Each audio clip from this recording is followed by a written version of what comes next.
Hey everyone! So today, just a quick video to talk about light sources in Minecraft 1.9.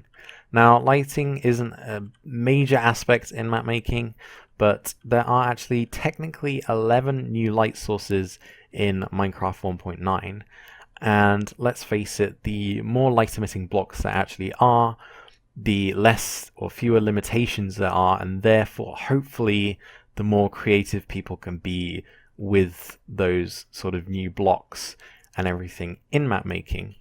So here is an entire look at all the light emitting blocks in Minecraft 1.9, and obviously some of these aren't going to be viable for most map making sort of scenarios, whether it be the fact that these blocks have a GUI or mechanic when you right click them, or whether they have some sort of teleportation effect like the portal blocks do, or they have particles you don't necessarily want to get rid of in the texture files, or simply just because they don't emit enough light. Looking at you, brown mushroom. Okay, so here are 7 of the new light emitting blocks in Minecraft 1.9. We've got the end gateway, and we've got the 6 directions for the end rods. Each of these have their own model file, technically. So I've included them as their own types of blocks as well. And both of them emit particles, which isn't necessarily a bad thing. The end rod also has a hitbox that's different to all the other blocks. And what's good is that the end rods can sort of float in midair without being supported by another block, which could make them useful in certain scenarios, because torches will obviously break if their supporting block is broken. But on this list, I'm actually missing 4 blocks, and those blocks are over here. Structure blocks.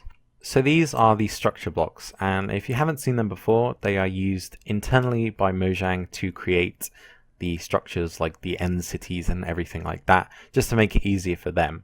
Obviously for us, they don't have any use at the moment, but they do provide light, which is sort of an interesting mechanic to them.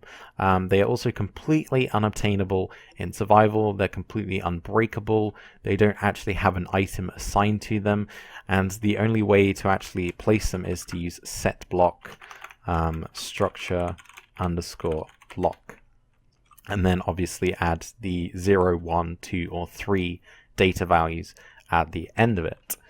Now, what's cool is that these structure blocks actually have their own model file as well, which I found kind of surprising, because most of these sort of blocks that are used internally don't necessarily have a model file to them. But the structure file, the structure blocks do have a model file assigned to them. So you can, for example, do cool things like this. You can make the block completely disappear by changing its model file.